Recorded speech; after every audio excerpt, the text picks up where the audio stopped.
All right, draft today. We got another draft inspired by the Soccer Super League because if you haven't heard, it's already dead. It's gone. Dead. It's over. Kaput. Finito. So today's draft, short-lived NFL stories. This one was not easy to research, Christopher. You got the trivia question for me. Fire away. No, it was not. I think got some good creative ones, though, that I came up with. So, but, yeah, it was not the easiest one. You couldn't do this one off the top of your head. All right. Man, this is an easy question. All right. What stat did Brady best Mahomes in last season?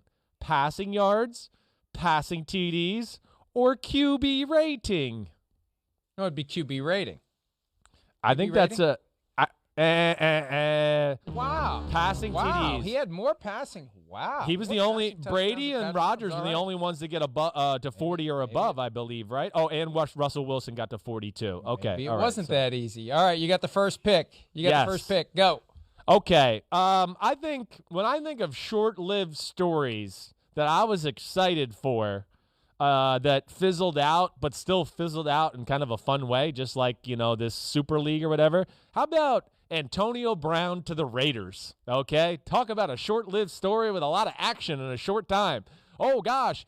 Whoa, it's going to be awesome. What's Antonio Brown and John Gruden going to be like? When's it going to blow up? When are they going to get in the first fight, on the sideline because Antonio didn't get 100 catches in one game and all that? I was so excited to see that whole play out. How's John Gruden going to use him? Oh, wait, the guy doesn't like his helmet. Oh, he doesn't want to come to practice because he doesn't like the helmet change. All of that. Then he freezes his feet and does all of those damn things. So to me, that's one of the best short-lived stories I can think of here in recent history. Yeah, he never actually played in a regular season game for the Oakland Raiders. He was cut Labor Day weekend at his demand, at his insistence, and off he went. All right, I think it was the weekend of the first game. It was the weekend of the first game because he had a Monday nighter that year. He was cut on Saturday. They were getting ready to play on Monday night. I'm surprised you didn't take this one. The very, very short stint of Bill Belichick as HC of the NYJ. Written on a cocktail napkin, I resign as HC of the NYJ. He was the head coach for like a day, had that clunky, clumsy press conference, becomes the head coach of the New England Patriots, and the rest is history. So from short-lived to one of the greatest tenures we've ever seen from a head coach, all in very close proximity, Chris. Yeah, no, it was a pretty amazing 48 hours or so there. I mean, it really was. And, even the stories, behind it as far as Belichick and Parcells that caused a little issue with their relationship for a few years, everything like that. Pretty amazing. It really is.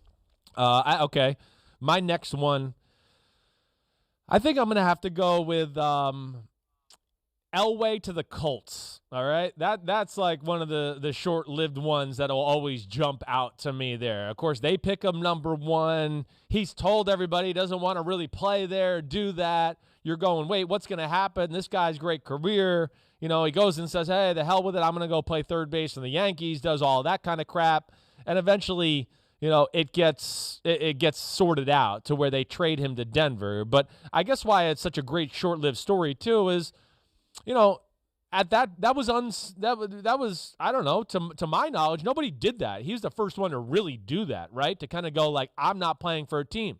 I remember seeing the old clips of like Terry Bradshaw at the time going like, who the hell does John Elway think he is doing this stuff? Remember all that? So I thought that was a pretty good short-lived story for me. I agree. That was a good one. Next one for me, and I got two more that I really like, and I'm going to pick this one because I don't think you're going to get the third one. I don't think you're even aware of the third one.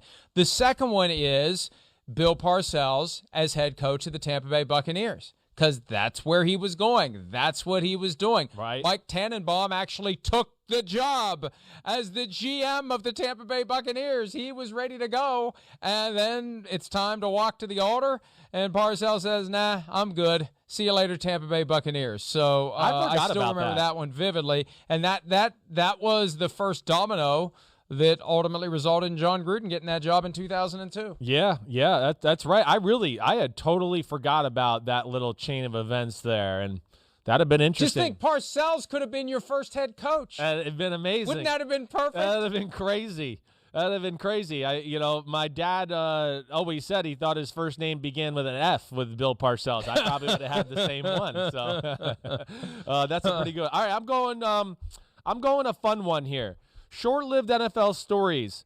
How about the Vikings' chances of making the Super Bowl in the 2000 NFC Championship game? That was a short-lived story. You want to talk about, hey, Vikings going to go back to the Super Bowl. That's awesome offense. We're going to do it. Mike Florio is going to be real happy. Boom, that game was over in the end of the first quarter. See ya, Vikings. Short-lived story that lasted 3 minutes of hope for the Florio family. Yes. Sorry, I just had to give that to you. The only blowout in a conference championship game ever. How'd that Super Bowl turn out for the Giants that year, by the way? It was a little bit of a blowout. Sorry. Yep, it was a blowout. So that would have been a short-lived story as well from the same cycle, the same season. Technically, I think the Giants hung in there longer than your Vikings did, so I'll at least give them that. That was the first Super Bowl that I actually worked. I didn't go to it, but I was in the business then. Yeah. And I said, based upon my careful analysis of the team, whoever scores the first touchdown wins the game. Ooh. And for a change, one of the only times in my life I was right. First team that scored a touchdown won that game, just because there weren't going to be many touchdowns scored, but the Ravens ended up scoring far more than we expected. Right. Last one for me, and you may not be aware that this even happened, but for a very short period of time in early 1996, when the L.A. market was vacant, the Seahawks were going to move there. They told their employees, we're heading to L.A. They were going to play at the Rose Bowl. The Rose Bowl officials said, we don't know what the hell they're talking about. The Seahawks said, pack it up, off we go, and the league got involved and basically said, oh, you guys aren't going anywhere. But there was a short period of time, and that's the one that, to me, seems the most like this Super League thing. Here we go, we're doing this, and it was dead in 48 hours, and the Seahawks stayed in Seattle. Paul Allen bought the team, and they're there for good. I vaguely remember that, a little bit, but I didn't realize it had gotten that serious to where Seattle was really going, no, we're going, pack the building up. I don't know if I remembered that. So that's a good one. I like that a lot. That'd have been interesting. The Los Angeles Seahawks. There is a C there. They told the coaches they were moving to Pasadena, and employees were advised to pack their personal effects because the team was going to lock its offices by noon because they were moving to Anaheim and they were going to take over Rams Park as their headquarters because the Rams had moved to St. Louis. Right. Wow, that's some story. What was that other one you were talking about? Didn't you have one more that you said you wanted to get to, or no? Was that it? No, that was the Parcells one. Okay. I think I had a couple others that were just filler if we ran out of if you took any of my ideas, but they weren't great. Yeah. I was going to say Julian Edelman is a Hall of Famer. That was a short-lived story. Yeah. Foxborough forever. Isn't it funny how quickly that went away? Yeah. Well, I think when people hear facts, they start to go, "Oh wait, yeah, you're right. I was stupid to think of that." Yeah, everybody got it out of their system very quickly, and now it's gone, and it will never be brought up again. Pete mentioned a good one. Frank Gore to the Eagles, one of the few players exercising his prerogative to agree to terms during the negotiating window, but ultimately not sign the contract. Frank Gore did that. Anthony Barr, member of the Jets. That happened, and then it didn't. So it doesn't happen very often, but it definitely does. I did have Randy Moss Part 2 to the Vikings. That was one more that I was going to take a shot to you with. That was going to have fun with that. That would have been more of a biting shot, because let me tell you something. I was telling Paul Allen, voice of the Vikings and host on KFAN in Minneapolis. I've been going on his show every week for 15 years. I kept saying to him, 2007, 2008, 2009, Randy Moss is coming back at some point. Mark my words, he's coming back at some point. So I was very vindicated and proud that I was right. And then 3 weeks later, programmatic non-fit is what Brad Childress had to say. Second Brad Childress reference of the day, and the last. Hi, I'm Mike Tirico, and thanks for watching. Make sure to hit subscribe for the latest news and highlights from NBC Sports.